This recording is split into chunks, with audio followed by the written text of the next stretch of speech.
श्री शिवाय नमस्तुभ्यं, श्री शिवाय नमस्तुभ्यं, श्री शिवाय नमस्तुभ्यं। राधे राधे दोस्तों, आज हम श्रवण करेंगे श्रावण मास महात्म्यम में 29वां अध्याय। ईश्वर ने कहा, हे सनत कुमार, अब कहे हुए व्रत के कृत्यों को कहूँगा। किस समय क्या करना चाहिए, हे महामुने उसे सुने। सावन महीने की तिथि किस समय लेनी चाहिए, किस समय का क्या विधान है, पूजन तथा जागरण आदि कैसे करें। नक्त व्रत का उषा काल उस व्रत क्रम में कहा है। प्रधान में रात में भोजन तथा भोजना भाव दिन में कहा है। अतः प्रातः काल उन व्रत काल में उद्यापन कहा है। असंभव में पंचांग द्वारा शुद्ध समय से अधिवासन करें तो दूसरे दिन विधि द्वारा होम करें। धारण तथा पारण में हास वृद्धि नहीं होती है। सावन शुक्ल प्रतिपदा के दिन संकल्प करके उपवास करें। अन्य दिन भोजन, दूसरे दिन हव्यस्यान पारण में स्वीकार करें। पारण के दिन एकादशी हो तो 3 दिन का उपवास करें। रविवार को पूजा काल सुबह का ही है। सोमवार को सायंकाल का समय प्रधान कहा है। मंगल, बुध तथा गुरु की पूजा में मुख्य समय सुबह कहा है। शुक्र पूजा में सुबह से लेकर रात तक पूजा तथा रात्रि को जागरण करें। नरसिंह और शनि की पूजा शाम को करें। शनि व्रत में दान में मध्याह्न की पूजा मुख्य है। हनुमान जी की पूजा मध्याह्न तथा अश्वत्थ पूजा सुबह होती है। हे वत्स, रोटक व्रत में प्रतिपदा तथा सोमवार सहित त्रिमुहूर्त त्वर स्वीकृत है। तो पहले की तिथि ग्राह्य है। उदुम्बरी द्वितीया, संध्या व्यापिनी तृतीया युक्त है। दोनों दिन साय व्यापनी हो तो पूर्व वेदित लें। स्वर्ण गौरी में चतुर्थी युक्त तृतीया है। गणेश पूजा में तृतीया वृद्ध चतुर्थी है। नाग पूजा में षष्ठी युक्त पंचमी है।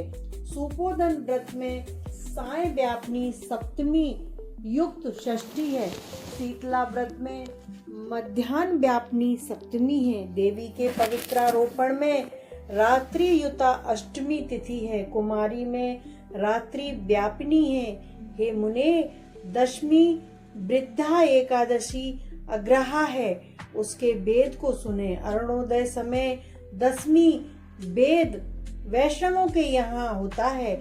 यह वेद निंद है। अंतिम पहर आधा हिस्सा अरुणोदय समय होता है। इसी रीति द्वारा द्वादशी पवित्रारोपण में कही गई है। अनंग व्रत में रात्रि व्यापनी त्रयोदशी है। तृतीया प्रहर व्यापनी हो जाने से प्रशस्त स्तर तर होती है। शिव पवित्रारोपण में चतुर्दशी रात्रि व्यापिनी है। रात्रि व्यापिनी अधिक उत्तम है। उपाक्रम तथा उत्सर्ग में पूर्णिमा और श्रवण नक्षत्र ग्रहाय है। यदि अन्य दिन पूर्णिमा दूसरे दिन करें, नहीं तो ऋग्वेदी तैत्रीय शाखा वाले पहले दिन करें। तैत्रीय शाखा वाले यजुर्वेदियों को अन्य दिन पूर्णिमा 3 मुहूर्त रहने पर भी उपाक्रम और उत्सर्ग दोनों पूर्व दिन करना चाहिए। पूरे दिन पूर्णिमा तथा श्रवण नक्षत्र एक मुहूर्तोत्तर संबंध हो तो अन्य दिन 2 दिन मुहूर्त के भीतर पूर्णिमा श्रवण नक्षत्र समाप्त हो तो पूर्व दिन करें। अपरांत काल में साम वेदियों को हस्त नक्षत्र हो तो उपाक्रम उत्सर्ग करना चाहिए। दोनों दिन हस्त नक्षत्र अपरांत काल व्यापनी हो तो पहले दिन करें। ब्रह्मोत्तर सभादीप करें। जो समय श्रावणी कर्म में कहा है वही सर्ववल्यर्थ है, पर रात में स्वसूत्र के अनुसार करें। श्रावण क्रम तथा सर्प बलि को सूर्यास्त श्याम व्यापनी पूर्णिमा उत्तम है। ग्रीवोत्सव में पूर्णिमा मध्याह्न व्यापनी लें। रक्षाबंधन कार्य में अपराह्न व्यापनी पूर्णिमा ग्राह्य है। चंद्रोदय व्यापनी दोनों दिन हो या ना हो तो पहले दिन करें, क्योंकि तृतीया के दिन चतुर्थी हो जाने का व्रत करें। गणेश, गौरी तथा बहुला को छोड़कर दूसरे देवों की पूजा में इतनी विद्या ली गई है। श्री कृष्ण पूजा में अर्धरात्रि व्यापिनी अष्टमी तिथि है।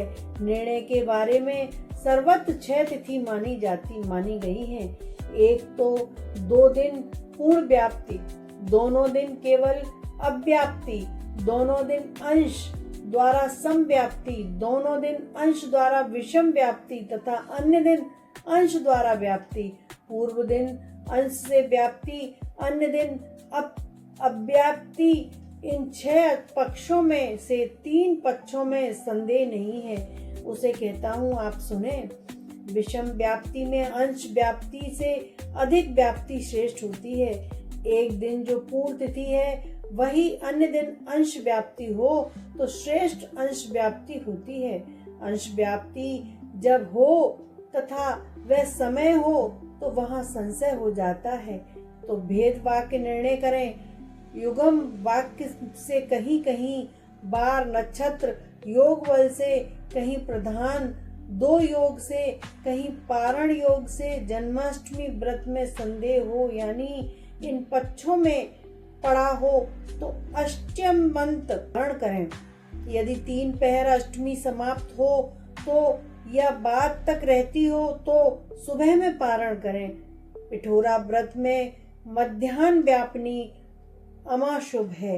वृषभाचरण में सायकाल व्यापनी अमावस्या ली गई है।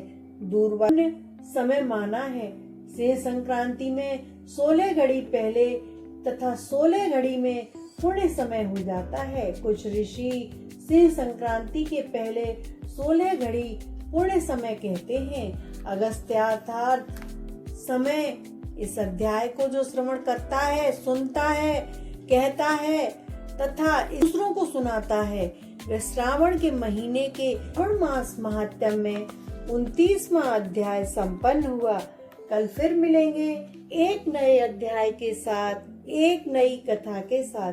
तब तक के लिए हर हर महादेव, हर हर महादेव, हर हर महादेव।